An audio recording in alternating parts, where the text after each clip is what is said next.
নমস্কাৰ সকলোকে স্বাগতম জনাইছোঁ ইউটিউব চেনেল কুমাৰ বসন্ত আছামলৈ নতুনকৈ পাৰিশিকীকৰণ হ'বলগীয়া ভেঞ্চাৰ শিক্ষানুষ্ঠানসমূহৰ শিক্ষক কৰ্মচাৰীসকলে দৰমহা কিমান পাব বাজেটত কিমান টকা ধৰিছে এই টকাৰে প্ৰত্যেক মাহে দৰমহা কিমান দিব পৰা হ'ব টিউটৰ হিচাপে পাবনে নে টিচাৰ হিচাপে পাব যাৰ যাৰ প্ৰফেশ্যনেল কোৱালিফিকেশ্যন আছে সেইসকলে টিচাৰ হিচাপে দৰমহা পাবনে টিউটৰ হিচাপে পাব এই গোটেই কথাখিনি সামৰি আজি ভিডিঅ'টো প্ৰস্তুত কৰিছোঁ সকলোৱে যাতে ভিডিঅ'টো শেষলৈকে চায় কাৰণ এটা যুক্তিপূৰ্ণ বিশ্লেষণ আগবঢ়োৱা হৈছে আৰু আপোনালোকক প্ৰথমতেই কৈ লওঁ ভেঞ্চাৰ শিক্ষানুষ্ঠানৰ শেহতীয়া বাতৰি নিৰ্ভৰযোগ্য তথ্য যদিহে আপোনালোকে ইউটিউব মাধ্যমেৰে চাব বিচাৰে কুমাৰ বসন্ত আছাম চেনেলটো চাই থাকিব আৰু প্ৰতিদিনে মই বিভিন্ন তথ্য আপলোড কৰি আছোঁ গতিকে ইউটিউবত সাৰ্চ কৰিব কুমাৰ বসন্ত আছাম আৰু ভিডিঅ'টো ভাল পালে লাইক কৰিব আৰু সকলোৱে যাতে পায় তাৰ কাৰণে শ্বেয়াৰ কৰিব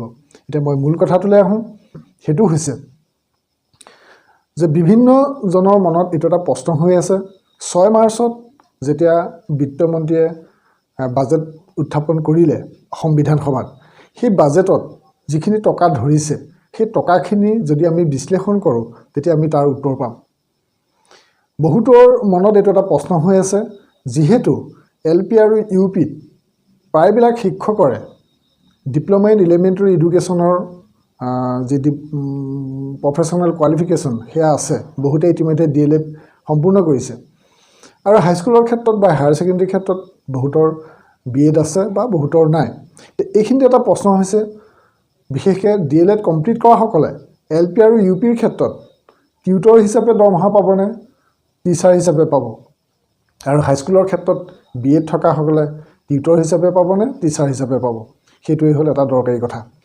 এতিয়া আমি এই কথাটো বাজেটখন পুংখানুপুংখভাৱে যদি আমি অধ্যয়ন কৰোঁ তেতিয়া তাত স্পষ্টকৈ লিখা নাই যে কেনেকৈ পাব কিন্তু তাত এটা কথা উল্লেখ কৰিছে যে 2017 চনৰ যিখন আইন 18 চনত সংশোধন কৰা হৈছিল সেই আইনখনৰ আওতাৰ ভিতৰত পৰা মানে সেই আইনখনৰ অনুসৰি মানে 17-18 দুইখন আইনে যিটো কৈছে মানে সেই অনুসৰিহে এই পাৰিশিকীকৰণ কামটো কৰা হৈছে অৰ্থাৎ ইয়াৰ দ্বাৰা এইটো কথা স্পষ্টকৈ বাজেটত উল্লেখ কৰিছে যে 17-18 মানে 17 চনৰ আইনখন 18 চনত সংশোধন কৰা হৈছিলে আৰু সেই আইনত যিটো কথা লিখা হৈছে প্ৰভিঞ্চিয়েলাইজ এক্টত সেই এক্টৰ মতেহে দৰমহা পাব গতিকে আপোনালোকে নিশ্চয় জানে যে এক্টত কি লিখা আছে গতিকে মই আজি ভিডিঅ'টোত সেই কথাটো ক'ম আৰু বাজেটত যিটো টকা ধৰিছে সেইটোও যদি বিশ্লেষণ কৰোঁ সেই এক্টৰ লগত মিলে নে নিমিলে তেতিয়া আমি গম পাম এতিয়া আপোনালোকক মই এটা উদাহৰণ দিওঁ সেইটো হৈছে যে আপোনালোকে গম পাইছে যে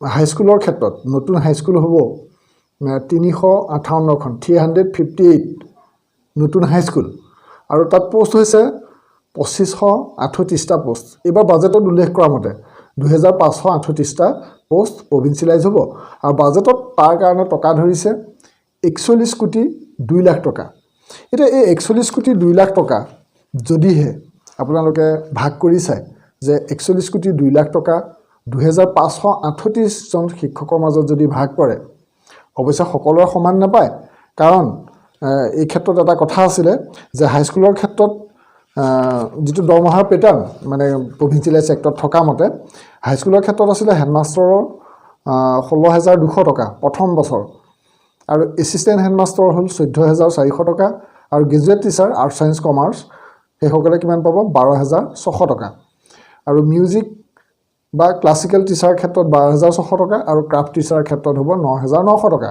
এইটো প্ৰভিঞ্চিয়েলাইজ এক্টত থকা মতে এতিয়া যিটো টকা ধৰিছে মই হাইস্কুলটোকে উদাহৰণ হিচাপে লৈছোঁ যে 358খন হাইস্কুলৰ কাৰণে পোষ্ট হ'ল 2538টা আৰু টকা ধৰিছে 41 কোটি 2 লাখ টকা এই টকাখিনি যদি আমি প্ৰত্যেকে কিমান পাব এটা গড় উলিয়াবলৈ চেষ্টা কৰোঁ তেতিয়া অৱশ্যে ইয়াতে হেডমাষ্টাৰৰ হিচাপটো আছে হেডমাষ্টাৰ বা কোন স্কুলত এছিষ্টেণ্ট হেডমাষ্টাৰ আছে এই কথাটো স্পষ্টকৈ এতিয়াই গম পাব নোৱাৰি কিন্তু যদি হিচাপ কৰোঁ তেতিয়া আমি দেখিম আপোনালোকেও সেইটো বিচাৰ কৰি চাব মই যিটো হিচাপ ক'লোঁ যে যিটো গেজেট প্ৰভিঞ্চিয়েলাইজ এক্টত উল্লেখ আছে সেইমতে দৰমহা পাব অৰ্থাৎ গ্ৰেজুৱেট টিচাৰে 12600 টকাই পাব মই high school LP UP higher secondary senior secondary degree college সকলোৰ ক্ষেত্ৰত এইটো পৰীক্ষা কৰি চাইছোঁ আচলতে গেজেটত যিটো উল্লেখ আছিলে মানে প্ৰভিঞ্চিয়েলাইজ এক্টত সেই এক্টৰ মতেই হ'ব গতিকে এই ভিডিঅ'টোৰ যোগেদি মই আপোনালোকক সেইটো কথাই ক'লোঁ যে বৰ্তমান যিটো টকা ধৰিছে সেইটো আচলতে টিউটৰ হিচাপেহে ধৰিছে,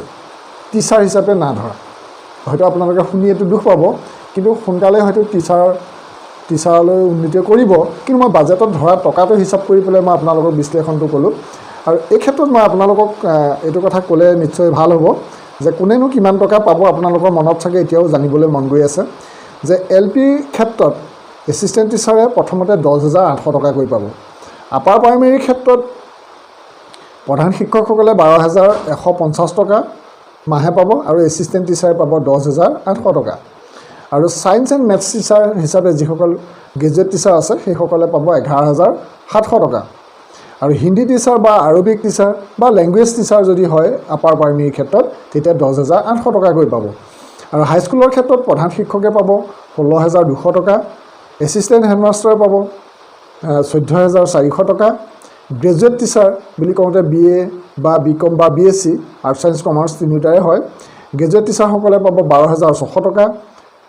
ছিনিয়ৰ হিন্দী টিচাৰে পাব 12,600 টকা, মিউজিক আৰু ক্লাছিকেল টিচাৰে পাব 12,600 টকাকৈ, আৰু ক্ৰাফ্ট টিচাৰে পাব 9,900 টকা। এইটো আপোনালোকে জানি লওক। আৰু হায়াৰ ছেকেণ্ডেৰীৰ ক্ষেত্ৰত ছাবজেক্ট টিচাৰসকলে পাব 16,200 টকা, ডেমনষ্ট্ৰেটৰে পাব 14,400 টকা। জুনিয়ৰ কলেজৰ ক্ষেত্ৰত প্ৰিন্সিপালে পাব 20,700 টকা, লেকচাৰাৰে পাব 16,200 টকা আৰু ডেমনষ্ট্ৰেটৰে পাব 14,400 টকা। এয়া জুনিয়ৰ কলেজ, যাক আমি ছিনিয়ৰ ছেকেণ্ডেৰী বুলি কওঁ। এতিয়া ডিগ্ৰী কলেজৰ ক্ষেত্ৰত প্ৰিন্সিপালে পাব 36,000 টকা, এছিষ্টেণ্ট প্ৰফেচৰে পাব 27,000 টকা। এইটো প্ৰথম বছৰৰ হিচাপ দিছোঁ। আৰু যদি আমি হেৰি কথা হিচাপ কৰোঁ মানে গ্ৰেড 4 আৰু জুনিয়ৰ, মই তেতিয়াও আপোনালোকক হিচাপটো দিছোঁ, কিন্তু নিয়মমতে বহুতে সুধি আছে যে গ্ৰেড 4 বা জুনিয়ৰ এছিষ্টেণ্টসকলৰ কি হ'ব, কি কথা। গতিকে মই দৰমহা হিচাপটো কৈ দিছোঁ যে আপাৰ প্ৰাইমেৰীত আপোনালোকে গম পায় যে আপাৰ প্ৰাইমেৰীত চকীদাৰ এজন থাকে, মানে 4th গ্ৰেডৰ। প্ৰথম মাহে কিমান পাব? 8,000 টকাকৈ পাব। হাইস্কুলৰ ক্ষেত্ৰত জুনিয়ৰ এছিষ্টেণ্টে পাব 10,600 টকা আৰু 4th গ্ৰেডৰ যিজন আছে সেইজনে পাব 8,000 টকা। আৰু ছিনিয়ৰ ছেকেণ্ডেৰী বা হায়াৰ ছেকেণ্ডেৰীৰ ক্ষেত্ৰত একেই হ'ব। 4th গ্ৰেডৰ 3টা পোষ্ট আছে, তাতে দৰমহা পাব 8,700 টকাকৈ। লেবৰেটৰী বিয়েৰাৰ থাকিব 3জন, দৰমহা পাব 8,700 টকাকৈ প্ৰত্যেকেই। লাইব্ৰেৰী এছিষ্টেণ্টে পাব 10,600 টকা, জুনিয়ৰ এছিষ্টেণ্টে পাব 10,600 টকা আৰু ছিনিয়ৰ এছিষ্টেণ্টে পাব 12,400 টকা। এয়া হ'ল আমাৰ যিটো নন টিচিঙৰ কথা ক'লোঁ।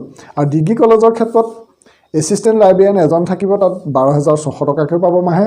ছিনিয়ৰ এছিষ্টেণ্ট 2জন থাকিব, 12,400 টকা। জুনিয়ৰ এছিষ্টেণ্ট 2জন থাকিব, 10,600 টকা। লেবৰেটৰী এছিষ্টেণ্ট এজন থাকিব, 10,600 টকা। তাৰপিছত লাইব্ৰেৰী এছিষ্টেণ্ট থাকিব এজন, 10,600 টকা পাব। আৰু লেবৰেটৰী বিয়েৰাৰ থাকিব এজন, 8,700 টকা। আৰু 4th গ্ৰেড থাকিব 6জন, দৰমহা পাব 8,700 টকা। এইখিনি হ'ল ডিগ্ৰী কলেজৰ হিচাপ। আৰু ইতিমধ্যে আপোনালোকে এই হিচাপটো যদি নিজেও কৰি চায় যে বৰ্তমান বাজেটত যিটো টকা ধৰিছে সেই টকাটোৰ মতে কিমানমান টকা দৰমহা হ'ব পাৰে। এইখিনিতে আপোনালোকে এটা কথা সেইটো হিচাপত নিমিলিব LP আৰু UPৰ ক্ষেত্ৰত। LP আৰু UPৰ ক্ষেত্ৰত যিটো 2,695টা পোষ্ট আছে আৰু 2,695খন স্কুল আছে, তাত যদি আমি 2টাকৈ পোষ্ট লওঁ তেতিয়াহ'লে প্ৰত্যেক স্কুলতে যদি আমি 2জনকৈ ধৰোঁ 5,390জন হয়। কিন্তু বাজেটত দেখুৱাইছে 5,556, অৰ্থাৎ 166জন অতিৰিক্ত আছে। গতিকে এই অতিৰিক্তটো কাক কাক ধৰিছে হয়তো কোনো স্কুলত 3জন হ'ব পাৰে। এই ক্ষেত্ৰত মানে 166টো এতিয়ালৈকে স্পষ্টকৈ গম পোৱা নাই। আপাৰ প্ৰাইমেৰীৰ ক্ষেত্ৰত স্কুল হৈছে 2,298খন। যদি আমি 3টাকৈ পোষ্ট ধৰোঁ তেতিয়া মুঠতে পোষ্টৰ সংখ্যা হয় 6,894। কিন্তু বাজেটত উল্লেখ আছে 7,806, অৰ্থাৎ 912টা পোষ্ট অতিৰিক্ত ইয়াতে দেখা পোৱা গৈছে। গতিকে এই 912টা পোষ্ট আগৰ থাকি যোৱাই হয়নে, নাই কোনো স্কুলত হয়তো 4টাকৈ হ'ব, এনেকুৱাও হ'ব পাৰে। গতিকে মই আপোনালোকক এটা হিচাপ দেখুৱালোঁ যে আপাৰ প্ৰাইমেৰী 912টা, আমাৰ 3জনকৈ ধৰিলেও 912টা পোষ্ট বেছি হয়, মানে বাজেটত ধৰাটো। বাজেটত 912টা বেছিকৈ ধৰিছে আৰু লোৱাৰ প্ৰাইমেৰীৰ ক্ষেত্ৰতো 166 বেছিকৈ ধৰা হৈছে। গতিকে এই ক্ষেত্ৰত এইটোৱেও কিবা তথ্য পালে নিশ্চয় জনাম। কিন্তু টকাৰ যিটো হিচাপ লোৱাৰ প্ৰাইমেৰী আৰু আপাৰ প্ৰাইমেৰীৰ ক্ষেত্ৰত অকণমান অমিল দেখা গৈছে যে লোৱাৰ প্ৰাইমেৰী আৰু আপাৰ প্ৰাইমেৰী যদি আমি দৰমহা হিচাপ কৰোঁ যে যিটো পাব লাগে মানে 17 চনৰ যিখন প্ৰভিঞ্চিয়েলাইজ এক্ট লোৱাৰ প্ৰাইমেৰীৰ ক্ষেত্ৰত 10,800 টকা আৰু আপাৰ প্ৰাইমেৰীৰ ক্ষেত্ৰত এছিষ্টেণ্ট টিচাৰ 10,800 টকা 800 টকা হয় আৰু হেডমাষ্টাৰৰ হয় 12,150 টকা আৰু ছায়েন্স এণ্ড মেথছ টিচাৰ 11,700 টকা আৰু হিন্দী আৰবিক টিচাৰ বা লেংগুৱেজ টিচাৰ হ'ল 10,800 টকা সেই হিচাপে যদি আমি চাওঁ তেতিয়া দেখিম যে আপাৰ প্ৰাইমেৰীত যিমান টকা ধৰিব লাগে এই টকাৰ পৰিমাণটো কম হৈছে আৰু লোৱাৰ প্ৰাইমেৰীত যিমান ধৰিব লাগে কিন্তু তাত টকাৰ পৰিমাণটো বেছি হৈছে হয়তো এইটো মই অনুমান কৰিছোঁ যে লোৱাৰ প্ৰাইমেৰী টকাটো আপাৰ প্ৰাইমেৰীত ধৰিছে আপাৰ প্ৰাইমেৰী টকাটো লোৱাৰ প্ৰাইমেৰীত ধৰিছে এনেকুৱা কিবা এটা খেলিমেলি হ'ব পাৰে আপোনালোকৰ হিচাপ কৰি চাবচোন কাৰণ 5,556টা পোষ্টৰ বাবে 105,35,19,000 টকা ধৰিছে অন্যহাতে আপাৰ প্ৰাইমেৰীৰ 7,806টা পোষ্টৰ কাৰণে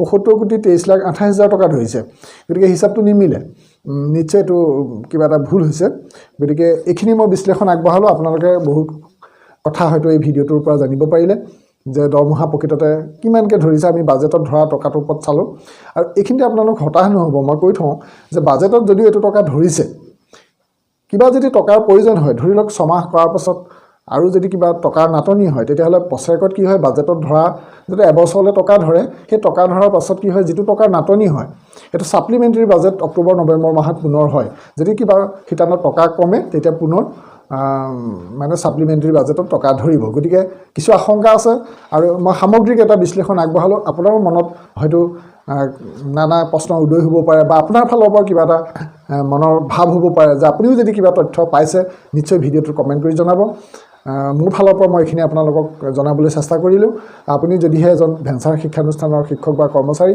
তেতিয়াহ'লে আপুনিও যদি কিবা তথ্য পাইছে তেতিয়াহ'লে ভিডিঅ'টো কমেণ্ট ছেকশ্যনত জনাব আজিলৈ ইমানটা সামৰণি মাৰিছোঁ নতুন এটা ভিডিঅ'ত মই বসন্ত উপস্থিত হ'ম আপোনালোকৰ প্ৰিয় চেনেল কুমাৰ বসন্ত আছামত থেংক ইউ ফৰ ৱাচিং জয় অসম